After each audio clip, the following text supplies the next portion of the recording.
one last chick.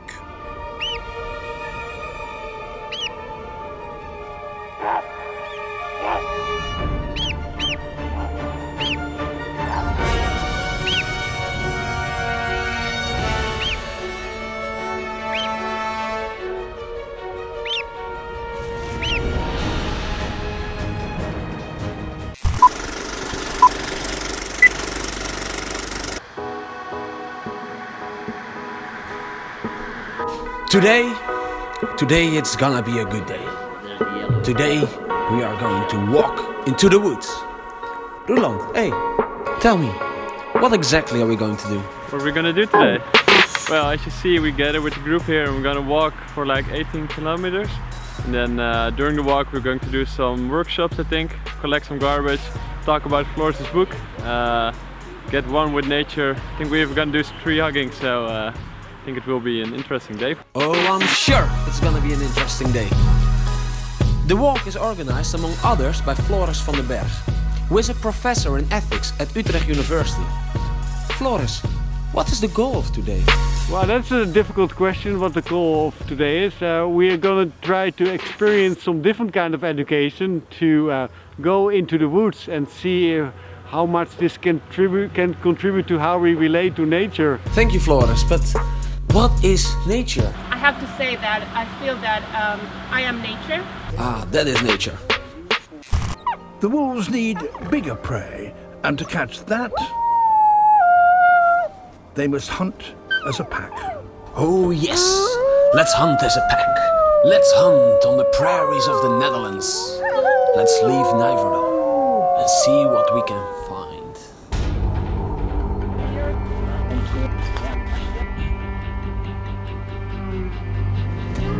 Hey, what's that on the floor? Adult hares may be easy to spot, but they're far from easy to catch.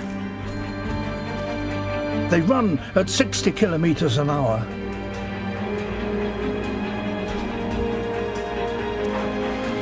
To catch one, the wolves work as a team. Yes, we got them, they're surrounded. Come, let's work as a team, stand around them. Surrender, you filthy animals.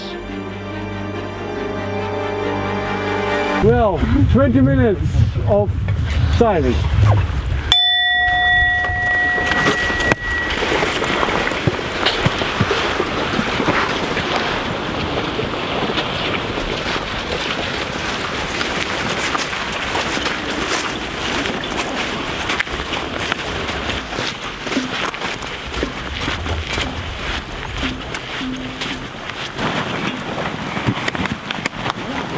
So how was that?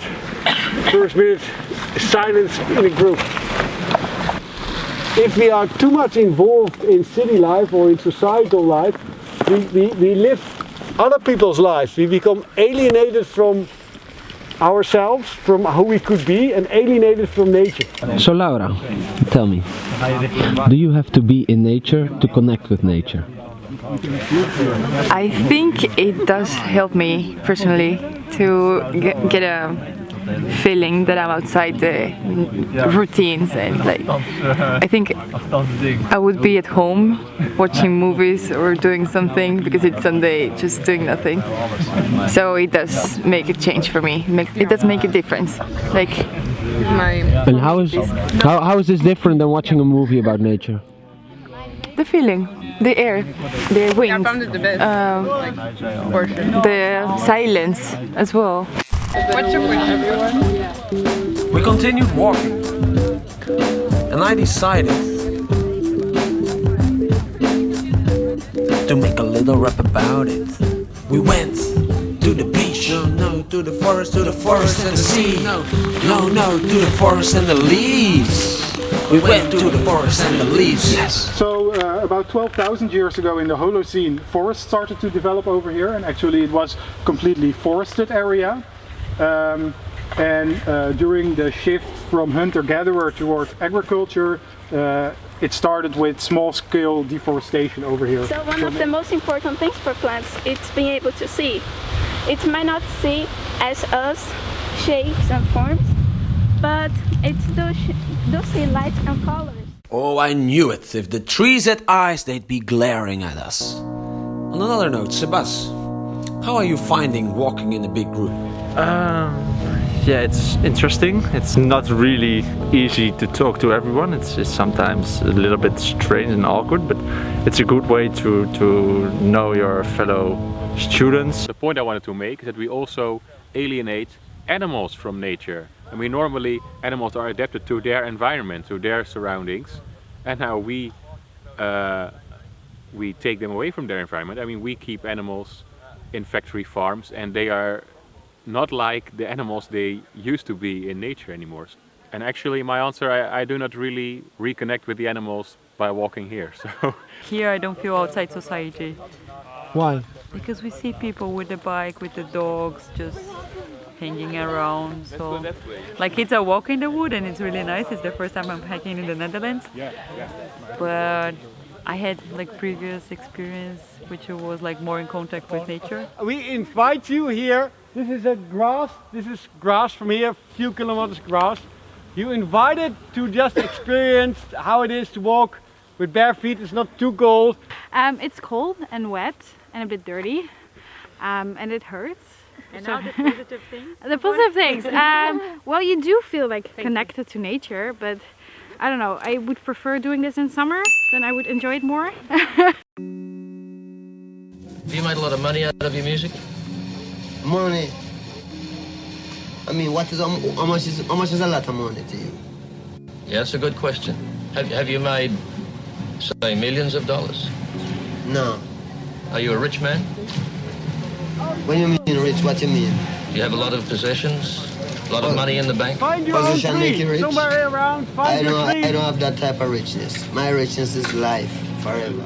Just your own tree. Well, enjoy your time in the forest.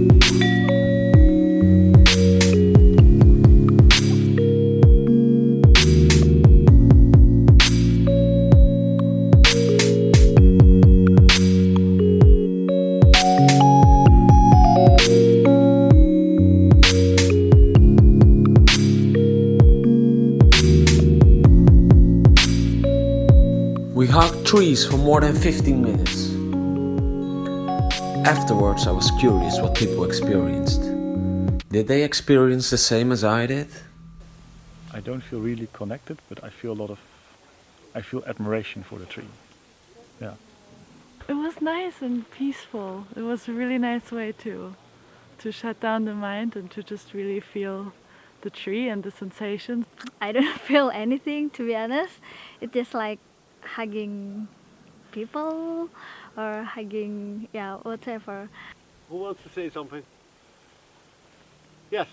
But barefoot walking was really nice, but I was focusing too much on like avoiding obstacles and stuff, so it was hard to enjoy the moment. The challenge is, and I know it's very difficult, I also have difficulty with it myself, to first look and then draw. So don't think, I already know what a tree looks like. I can draw a tree.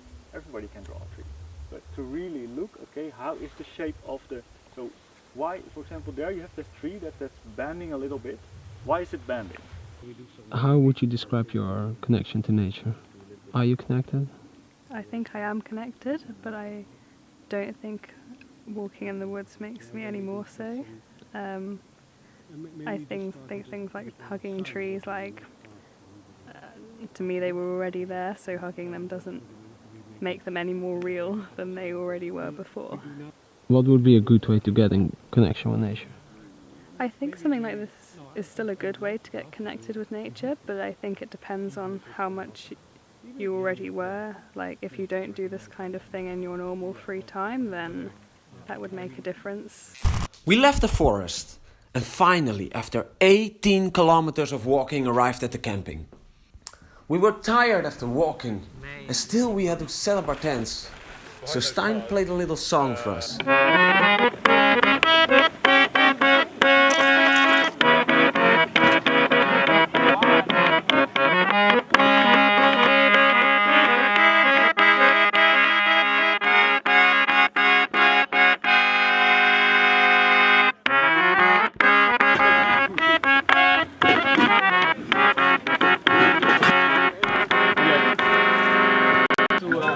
The evening came and people started singing.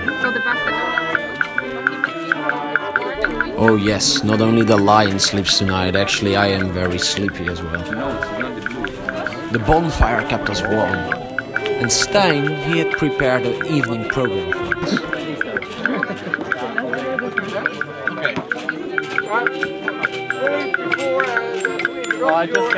I was curious whether people had enjoyed the day, so I went to Floris and I asked him, what makes a day a good day?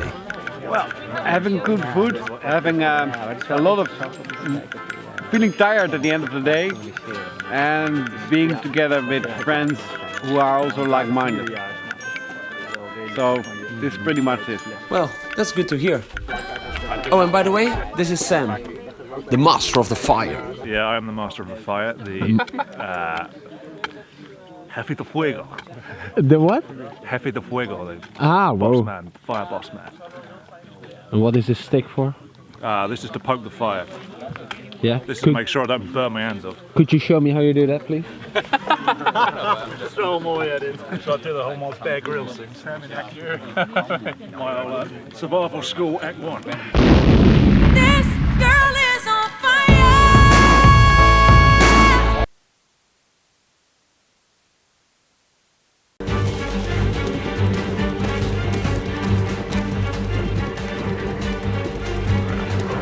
Now numbers count. The lead wolves keep up the pace. Others run on either side, so the hare can't change direction.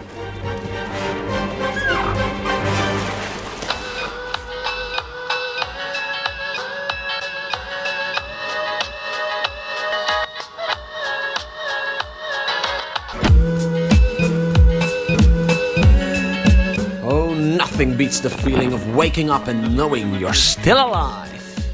You survived a night in nature.